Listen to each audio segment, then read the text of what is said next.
Bismillahirrahmanirrahim. Alhamdulillahi Rabbil Alameen.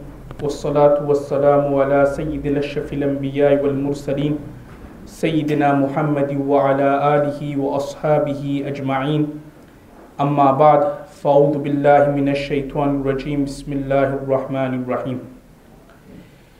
The first hadith which we are going to look at is a hadith which can be found in Sunan Tirmizi and in Sunan Abu Dawud, narrated by the companion and Sahabi Abu Hurairah anhu, that Rasulullah sallallahu alaihi wasallam has said, "Thalathun jidduhunna jiddun wa hazluhunna jiddun."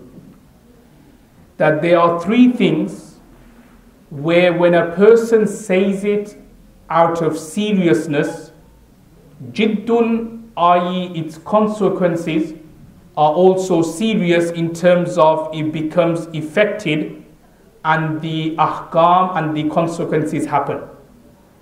And then Rasulullah sallallahu alaihi wasallam then goes on to say, wa hazluhunna jiddun. And similarly, these three things, when somebody says it out of joke, when somebody says it out of jest, when somebody just, even though he's saying that I'm not serious, I didn't mean it, even then Rasulullah sallallahu alaihi wasallam has said, jiddun, the consequences and the ahkam will come into effect. And the three things which Rasulullah sallallahu alaihi wasallam said were an-nikah, marriage, at-talaq, divorce, and number three, war-raj'a, and revoking the talaq and revoking the divorce. And let me explain this particular hadith. Rasulullah sallallahu alaihi wasallam has said that the same way when you get married, so there are witnesses there, the girl is there or the girl's father, grandfather, uncle, and then you are there, and then the Imam Sahib asks, do you want to get married? You say, qabiltuha, you accept. Now the same way in that situation, when you say that I accept the nikah, I accept a marriage, and you are serious, you're not joking around, you say qabiltuha, I am serious, I want to get married to you, then the nikah and the marriage comes into effect and marriage is done. Similarly, Rasulullah sallallahu alaihi wasallam has said that if somebody out of joke was to say to a woman, I want to marry you, and then the woman replies by saying yes, they said it out of joke, and there were two witnesses there, and they heard the man saying, I want to get married, and the girl replying by saying, yes, I've accepted, and there were two witnesses there, even though they said it out of joke and they were messing around, even then, the nikah and the marriage will come into effect. The marriage will be done. And it was actually, somebody actually emailed me a couple of years ago, that there was actually a similar scenario, where there was a boy and girl, and there were some other men there were some other boys and girls there, and the two of them were just kind of joking around. You know, sometimes, obviously, these kind of unlawful relationships, boyfriend, girlfriend situation, but they were kind of joking around, and the boy said, I want to marry you, or I think it was the other way around, the girl said, I want to marry you, and the boy replied by saying yes. So even though it was said out of joke, even though they didn't mean it, they were just like messing around, but if two witnesses were there, and they heard it clearly, the boy or the girl offering to get married and the other party accepting, then the nikah and the marriage will come into effect, and the nikah and the marriage will be done. So that's the first point Rasulullah sallallahu alaihi wasallam mentioned in the hadith. The second, which is linked with the topic and the subject on hand, is talaq. That if a husband out of joke says to his wife that I have divorced you, the talaq will come into effect. So talaq is something which you don't mess around with. Sometimes you have husbands, they say, oh well, I didn't mean it, or I just said it out of joke, or I gave my wife talaq just to scare her. These things are invalid. The Sharia doesn't look at that. You've uttered the words of talaq to your wife, irrespective whether you were angry, whether you were happy, whether you were serious, whether you were joking, whether you were messing around. It doesn't matter, the talaq will come into effect. Rasulullah sallallahu alaihi wasallam has said three things. It's serious, comes into effect, and it's not serious, i.e. it's joke and jest, also comes into effect as well. So similarly, if a husband gave his wife talaq and divorce out of joke, just joking around, messing around, goofing around, the slang word they use, even then the talaq and the divorce will come into effect. And the third thing which Rasulullah sallallahu alaihi wasallam mentioned was the word raj'ah. Now what does raj'ah mean? I'll just explain in a bit more detail because there isn't an actual section regarding this particular rule or ahkam in this hadith book Mishkaat. But raj'ah basically means revoking the divorce, revoking the talaq. Now I mentioned this point a few weeks ago, that when a husband gives his wife one talaq raj'i, i.e. one revocable divorce or talaq, the Sharia has given the husband what we call a grace period. A kind of period where if the husband wants, he can actually revoke the talaq and take his wife back. And if he does take his wife back, there's no need for them to redo the nikah again. There's no need for them, or for the wife in particular, to go through halala. Soon, within the iddah, within the period, if the husband takes his wife back, that's okay, the Sharia allows that. Now what this particular hadith is telling us, it just say for example, the husband has given his wife talaq. So the wife, if she's menstruating, then her iddat or her waiting period is 3 hays, 3 menstruation cycle. And if she's someone who's reached such an age like menopause who doesn't menstruate, then her iddah and waiting period is 3 months.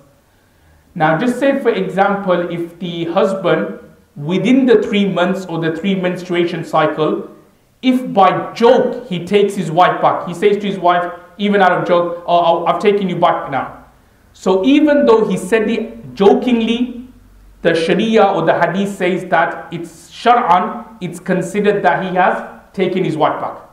So now afterwards, the wife, she can't go and get married to someone else. She is legally speaking considered still to be the wife of this particular man. So this is what the Sharia says. Islam says that 3 things where it's joke is considered to be serious and it's serious is considered to be serious. They are nikah, talaq and raj'ah. And from here what we can understand, and this is guidance and hidayat for all the brothers, is that talaq is something which you don't mess around with. There are certain things which you don't mess around with, and talaq is one of the words. Similar example, once we were coming back from a journey, so this brother was telling me about auctions, the way auctions work. So like those of you been auctions will know that as soon as you raise your hand and you make a bid, now you have to now buy that. So just example, there's a car or a property or a house, and you out of joke just put your hand up for 100,000. Now if afterward no one bids and the hammer goes down, you have to buy that property.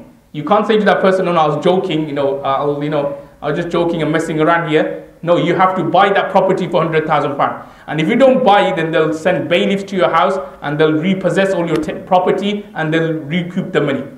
But what I'm trying to say is that the same way in an auction, you don't mess around. You don't go there and raise your hand and say you want to buy this property, because if no one afterwards bids and the hammer falls, you have to buy this property. So exactly same when it comes to talaq and divorce, that there's certain things in life you don't mess around with, and that is talaq. There's some things, because this is something which is very common, by the way. A lot of husbands, they actually joke around with the word talaq to their wives. They use words like, oh, I'm going to divorce you soon, or these kind of words they use. Very, very dangerous, because if you did say it, talaq would occur. So you can't mess around with these words. There are other ways you can joke around and play around with your wives, but talaq isn't one of the ways to play around with a wife. So this is something which is very, very serious. Rasulullah sallallahu alaihi wasallam has said that if somebody was to jokingly give his wife talaq and divorce, the talaq and the divorce would come into effect.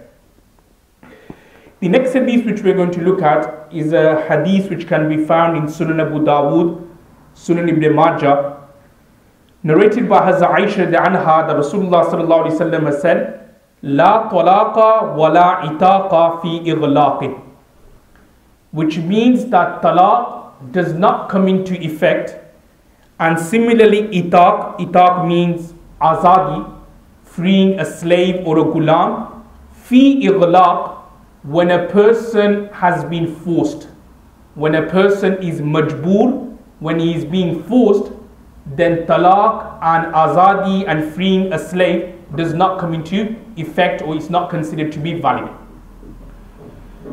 Now, based on this hadith, Imam Malik rahmatullah alayh, Imam Shafi and Imam Ahmad, they say that if a husband was forced to divorce his wife, talaq is invalid. Talaq doesn't come into effect. The divorce is considered to be kal adam kal ma'dum. It is as though that he hadn't said it, and the talaq will not come into effect. However, according to Imam Abu Hanifa rahmatullah alayh, he says that if a person was forced to divorce his wife and he divorced his wife, the talaq would come into effect. Talaq will happen. However, if he was forced to divorce his wife but he did not verbally give the talaq, but instead he wrote it on a piece of paper, or if you want to use a modern day example, he texted it to his wife or he emailed it to his wife, then in that situation talaq would not occur. So let me explain Imam Abu Hanifa's opinion of view. He says that if you were forced to give your wife talaq and you said it verbally, talaq would come into effect. However, if somebody wrote the words of talaq on a piece of paper, i.e. out of forced, or he emailed or he texted, then in that situation the talaq would not occur. Now let's look at the first scenario. Why does Imam Abu Hanifa rahmatullah say that if you are forced to divorce a wife, talaq occurs? So just as an example, there's a gun, somebody brings a gun, he puts it near your head and he says, divorce your wife, otherwise I'm going to shoot your brains out. Now, Imam Abu Hanifa rahmatullah says that in that situation, life and death situation, if he gives his wife 3 talaqs or 1 talaq, the 3 talaqs, the 1 talaq will occur. Now, why does Imam Abu Hanifa rahmatullah say this for?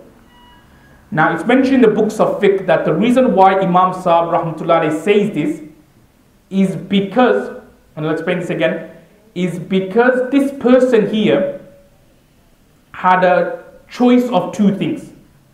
He had what we call an ultimatum.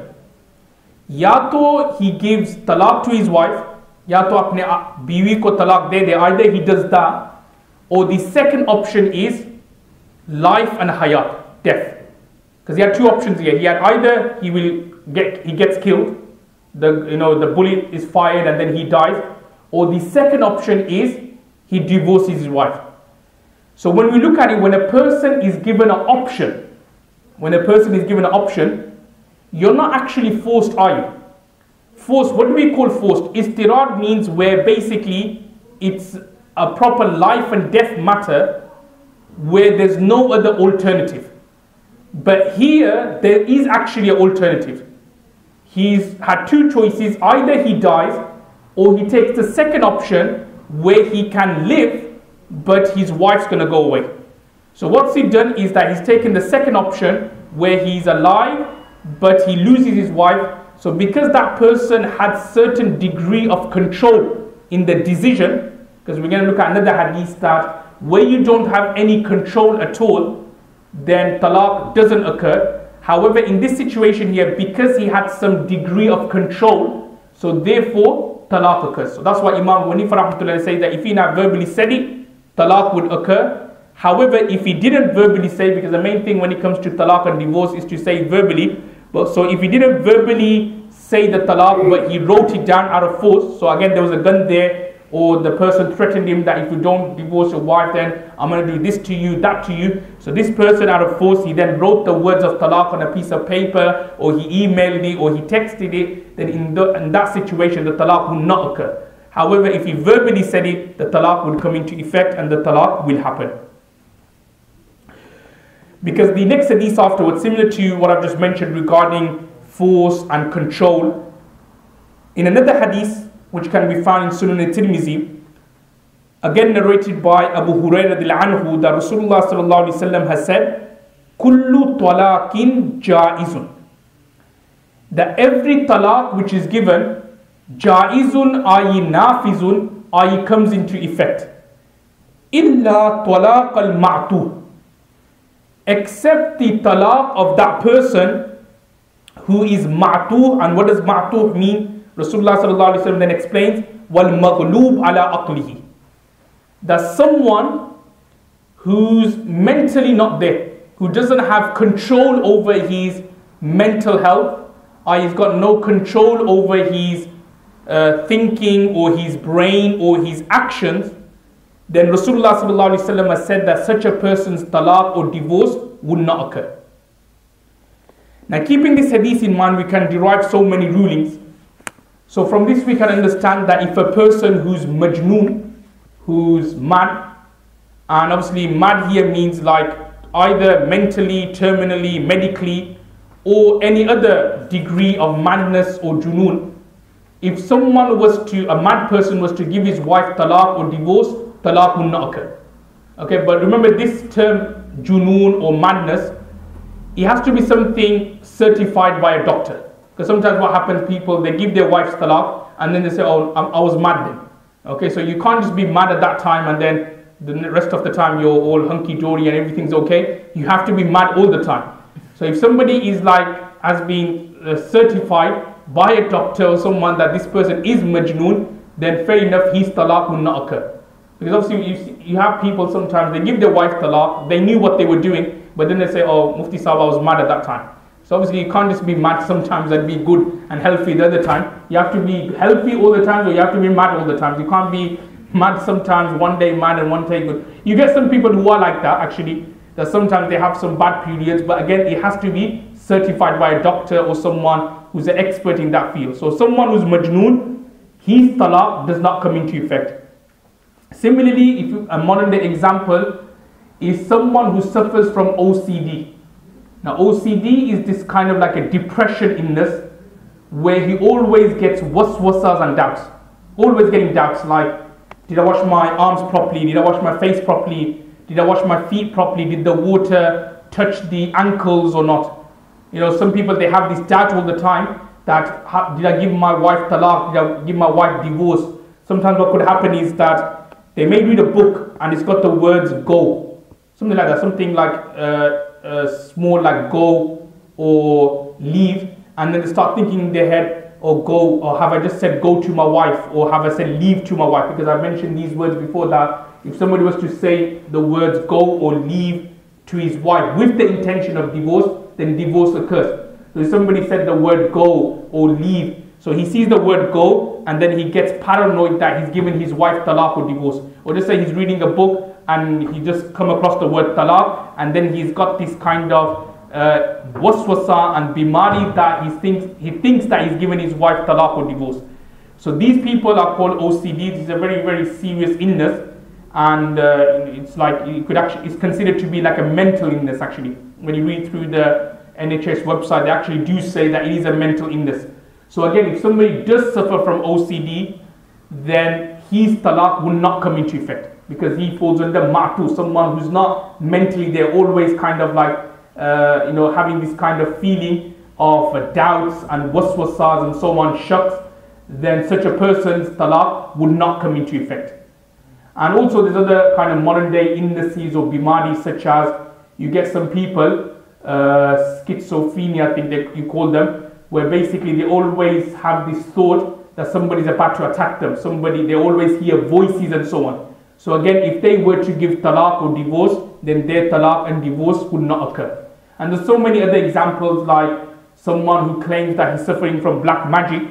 So again, if he actually is suffering from black magic and jadoo, and it's something which an amil or someone who's an expert in that field can verify and certify, then again, if his black magic or jadoo is such that he's not there mentally, there's no control over his actions, then uski talaq also will not become waqi, will not be effective as well. So basically, anyone who's got any kind of mental illnesses, his talaqs will not occur. Someone who's like sleep talking as well, so he's okay, but he's got a habit of sleep talking. So while sleep talking, if he divorces his wife, divorce will not occur. Why? Because he had no control over his brain and his actions at that particular time.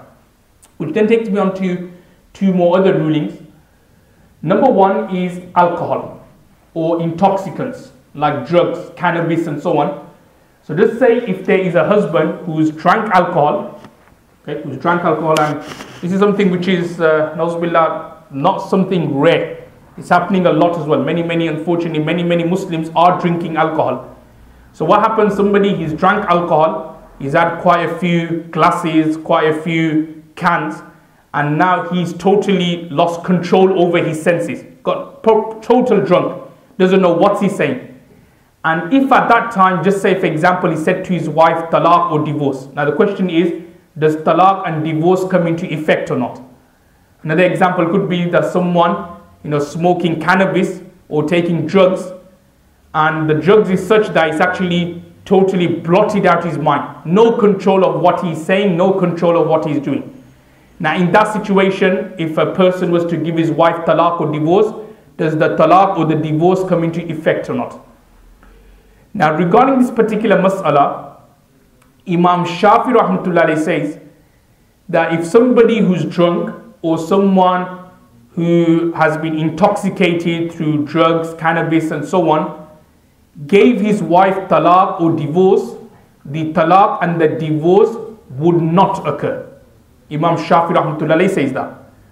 However, according to Imam Abu Hanifa rahmatullahi, he says that if somebody who's drunk or who's intoxicated gives his wife talaq or divorce, then the talaq would occur. Now you may be thinking to yourself that the hadith quite clearly says that talaq shouldn't occur because the person who's drunk has got no control there. So talaq should not occur. Why does Imam Abu Hanifa rahmatullah say that talaq would occur?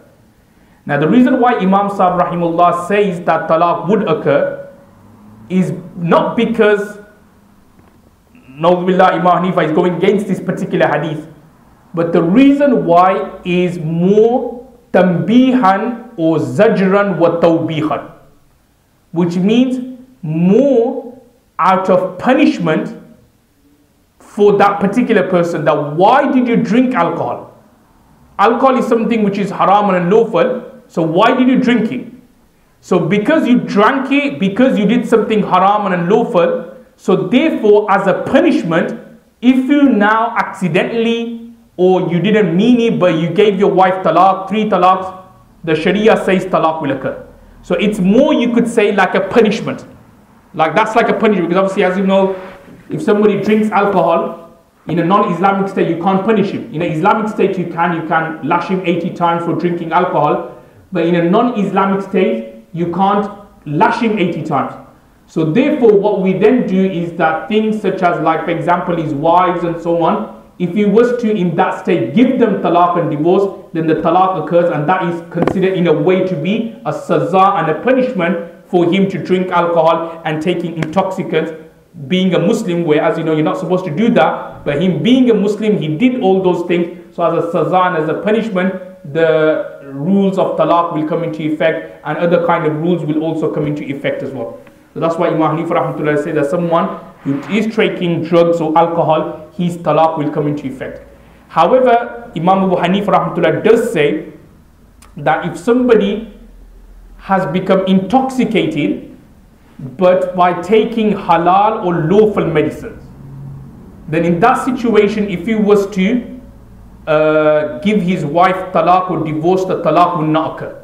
So just for example, like he took, say, a bit too many paracetamols, because of that reason he's just lost it a bit, or he's taken a bit too much like a cough medicine or something like that, or some of the things which are lawful and halal to consume, but he just took a bit too much and he became drowsy and he's lost control of his actions and his words. Then in that situation, if he gave his wife talaq, Imam Abu Hanifa rahmatullah says that the talaq would not come into effect. And this is quite clearly mentioned in another hadith, very similar to what I mentioned, narrated by Hazrat Ali radiallahu anhu, that Rasulullah sallallahu alaihi wasallam has said, "Rufi al-qalamu an thalathatin anin na'im hatta yastayqiza." That the pen has been lifted from 3. Now what I mean by the pen being lifted from 3, it's kinaya, or it's indicating that these 3 people are not mukallaf of their actions. Allah subhanahu wa ta'ala does not hold them responsible for their actions. That's what it means by rufi al-qalamu an thalas, that from 3 people the pen have been lifted. Now who are the 3 people? Anin na'im hatta yastayqiza. Someone who's sleeping until he wakes up. So someone who's fallen asleep. So as I was explaining, that if someone like sleep talking and then he says something, he gives his wife talaq or divorce, the talaq will not come into effect. Number 2, wa anis sabiyyi hatta yabluga. a bachcha, a child, until he reaches the age of puberty. That's why we say that when it comes to ibadat and worship, that's one of the conditions. You have to be mature. So that's why if a child or a bachcha, nabalik child, if he went for hajj, his hajj will not be done. So when he now matures, he has to do his hajj again. So someone who's a bachcha, someone who's immature, his actions are not written by Allah subhanahu wa ta'ala. If he does something bad or wrong, then he will not be punished in the hereafter. Why? Because Allah says the pen has been lifted from him. And number 3, وَأَنِلْ مَعْتُو حَتَّى يَعْقِلَ, as I've been explaining, someone who's kind of mentally not right in his brains. So what that person, until he regains sanity, until he becomes aqil, until he retains some kind of sanity, any of his actions in that particular state, in the state of junoon, Rasulullah sallallahu alaihi wasallam has said that the talaq will not occur. The next hadith, very quickly, is a hadith which can be found in Sunan Nasa'i, narrated by Hazrat Abu Hurairah anhu, that Rasulullah sallallahu alaihi wasallam has said, Al-muntazi'atu wal-mukhtali'atu hunna al-munafiqatu. Now, muntazi'at means a wife who asks her husband for divorce or talaq. Wal-mukhtali'at means a wife who is asking her husband for khula. These words, talaq, khula, we mentioned in the very first lesson of Kitab al-Talaq, khula, and cancelling the marriage, annulling the marriage, dissolving the marriage, and so on. You know, whether the wife can ask for it. I mentioned that certain situations she can, but generally speaking, she can't.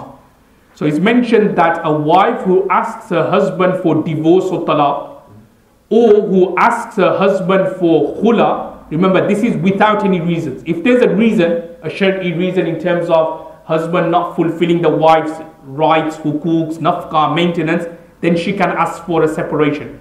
But this is without any shari'i reason. She's asking her husband for talaq, divorce, separation. Rasulullah sallallahu alaihi wasallam has said, Hunnal munafiqat, that these women are munafiqs and these women are hypocrites. Now you may be thinking that this is a bit stern. Why did Rasulullah sallallahu alaihi wasallam call these women munafiqs and hypocrites for asking their husbands for divorce and talaq?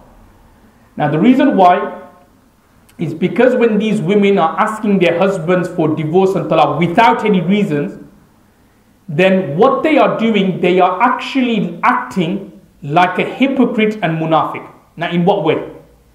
They are acting in terms of outwardly, they may be, mashallah, wearing a scarf, may look pious and muttaqiyah and very, very good, but then at home with their husbands, they are asking for something like a divorce or a talaq, which is mentioned in a hadith which is quite weak, that Rasulullah sallallahu alaihi wasallam has said, Junaid Baghdad rahimullah has mentioned this, that whoever asks talaq, then it shakes the throne of Allah subhanahu wa ta'ala.